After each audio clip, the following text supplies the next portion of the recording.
श्री हरिओम गौसेवा समिति सेवाध्यक्ष अमरचंद जी शर्मा, कोषाध्यक्ष चैन सिंह जी, सचिव श्री भंवर सिंह जी, फौजी संचालक श्री सुमीर सिंह जी, गांव की जनता के साथ न्यूज 21 की टीम ने खास बातचीत की।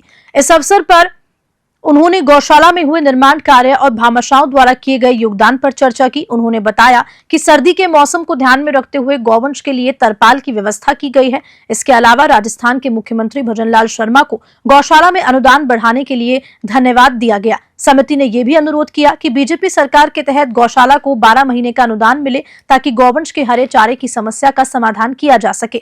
सदस्य दशरथ सिंह जी, त्रिलोक सिंह जी, महेंद्र सिंह जी, जितेंद्र सिंह, मदन सिंह चंदावत, नेमीचंद शर्मा, कैमरामैन पर्सन अनिल भाटी के साथ न्यूज 21 के वरिष्ठ संवाददाता सुनील खींची ने विशेष चर्चा की।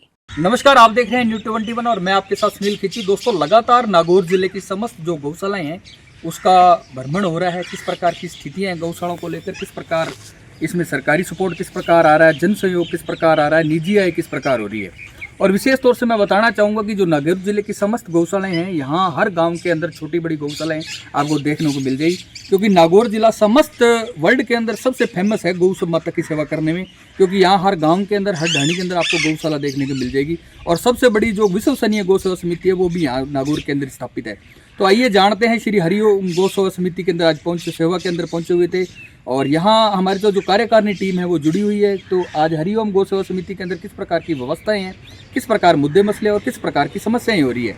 और विशेष तौर से मैं दर्शकों को बताना चाहूँगा कि ये जो हरिओम गौ सेवा समिति सेवा है ये बिल्कुल ग्रामीणों के द्वारा चल रही है। यहाँ पे कोई सरकारी सपोर्ट है, अभी तक सरकारी अनुदान है वो बिल्कुल नहीं आ रहा है यहाँ। आइए जानते हैं, कार्यकारिणी टीम हमारे से जुड़ी हुई है। पहले तो जो रिटायरमेंट फौजी भंवर सिंह जी हमारे साथ जुड़े हुए हैं उनसे खास बातचीत करते हैं, क्योंकि बहुत अच्छा कदम उठाया उन्होंने। युवा है अभी और फौज की देश की सेवा करने के बाद में वो गौ माता की सेवा करने में भक्त बन गए। आइए जानते हैं किस प्रकार जर्नी, किस प्रकार मुद्दे मसले, किस प्रकार समस्या है। सर, पहले तुम्हारे चैनल के अंदर आपका बहुत स्वागत है। सचिव भी साहब आपका भी, और सबसे पहले 21 न्यूज़ आपकी जो है उन दर्शकों का सबका हार्दिक अभिनंदन। Thank you sir. और आपका भी साहब, जो हमको मौका दिया बोलने का और हमारी गौशाला की बात सरकार के पास रखने या जनता के पास रखने का एक स्टेज जो हमें प्रदान किया है, उसके लिए आपको और आपके दर्शकों को बहुत धन्यवाद। Thank you sir, thank you sir. बात करते हैं तो मेरे को काफ़ी समय हो गया मैं गौशालाओं के तत्पर जो मुद्दे हैं वो उठा रहा हूँ। तो इसके अंदर जो मेन मुद्दे हैं कि एक तो जो 9 महीने का सरकारी अनुदान है वो बढ़कर कार्यकारिणी टीम काफ़ी नागौर जिले की समस्त गौशालाओं को भ्रमण किया है, तो वो 12 महीने का कर दे तो काफ़ी समस्याओं का सामना करना नहीं पड़ेगा।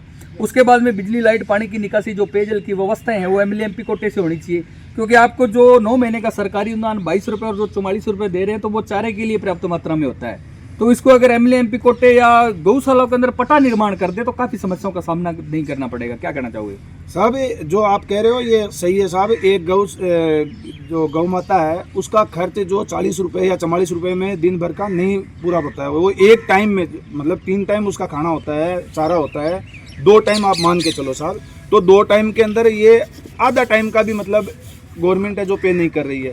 उसके बाद में जो गौशाला है उसका जो एरिया अपने मेंटेन करते हैं उसका ही खर्च इतना होता है। तो गवर्नमेंट के जो पैसे आ रहे हैं वो तो ना के बराबर है साहब।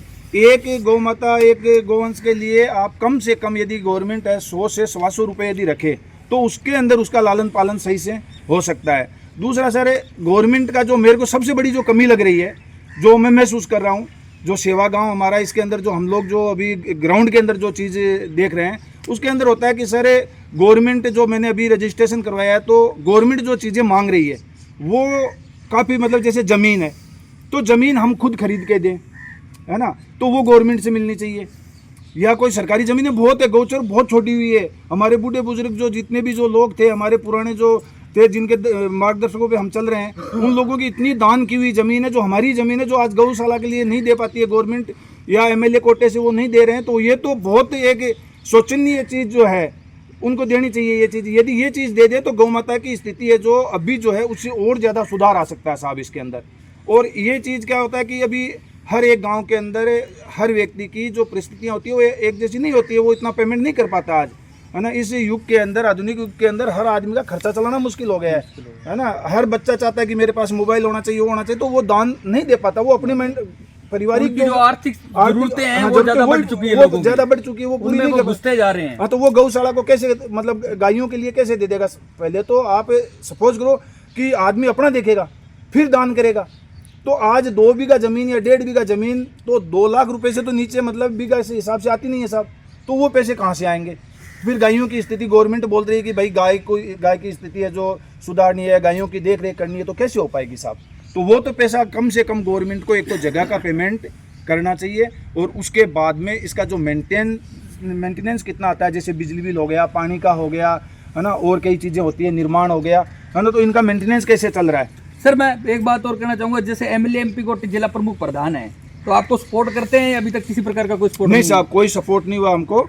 और कभी कोई चीज़ के लिए बोलते भी हैं, कई बार ज़रूरत पड़ती है, क्योंकि इस जगह पे मैं ऑन कैमरा नाम नहीं ले सकता, लेकिन कई बार चीज़ ऐसी होती है जिन उनके पास जाते हैं तो वो 10 आदमी इकट्ठे होके जाते हैं या 50 आदमी इकट्ठे होके जाते हैं, तो वहाँ हाँ भर लेते हैं कि हाँ ठीक है साहब कर देंगे, लेकिन वो चीज़ संभावित नहीं है और उनके भी हाथ में नहीं है। उनको भी गवर्नमेंट ऊपर से मतलब उनको दोषी नहीं मान सकते कि भाई वो एक उनकी कोई पर्सनल चीज़ तो है नहीं कि वो हमें दे दे, लेकिन वो तो पूरा एक सिस्टम के तहत जब होना तब हो सकता है साहब।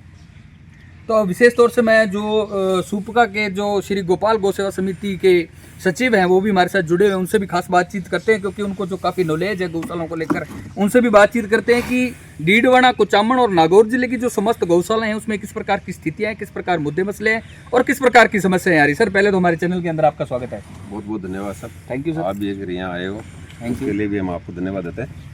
Thank you. मैं ये कह रहा हूँ साहब, ये जो गौचर की ज़मीन है गौशाला के लिए, ठीक है, उसमें अगर गवर्नमेंट पट्टे अलॉट करती है ठीक है, तो और ही बेनिफिट होता है। ठीक है। इससे ये बेनिफिट होता है कि कोई भी अगर MLA है, MP है, उसको ले जाकर बोले कि भाई हमारी गवर्नमेंट की ज़मीन है, पट्टे शुद्ध है, ठीक तो है। आप निर्माण कार्य के लिए हमें पेमेंट करो। जी बिल्कुल। तो वो सीधा उनके पास जाएंगे तो वो यही कहेंगे कि आपके पास पट्टा है क्या? कोई जी, पट्टे तो नहीं है, हम तो गौचर में है। जी। तो सबसे बड़ी कोई समस्या, योजना ही नहीं मिल पाती है, कोई योजना नहीं मिल पाती है इससे। तो सबसे बड़ी प्रॉब्लम यही है कि अगर इस गौचर की ज़मीन को उसको पट्टा अलॉट करें गौशाला के नाम पे, और उसके बाद में हम MLA और MP के द्वारा हमें को वो जो भी फायदा है वो मिलेगा, सहयोग जो भी मिलेगा। जो योजनाएं हैं योजना सरकार की, है जो MLA सरकार MP, की, वो उससे हमें बिल्कुल अवगत करानी चाहिए। सर बातचीत करते हैं कि आजकल देखा जाता है, इन्होंने भी, फौजी साहब ने भी बोला है कि अभी जो भी वर्ग हैं, चाहे युवा वर्ग ले लो, किसान वर्ग ले लो, मजदूर या जो भी जो कर्मचारी लोग हैं, वो बढ़ चढ़कर आजकल, क्योंकि वो आर्थिक स्थितियों के अंदर अपनी जो जरूरतें हैं उनमें घुस चुके हैं, तो गौ माता को सेवा पूरी नहीं दे पाते हैं। तो लेकिन सरकारी अनुदान है या 50% जन सहयोग के द्वारा चलती है और 50% सरकारी अनुदान के द्वारा चलती है। आपकी गौशाला का भौतिक सत्यापन होने के बावजूद भी आपको 2 साल के लमसम शायद गौशाला को हो गए, तो क्यों नहीं मिल रही है? क्या कमियां आ रही है? क्या आप सर आनाकानी कर रहे हैं इसमें?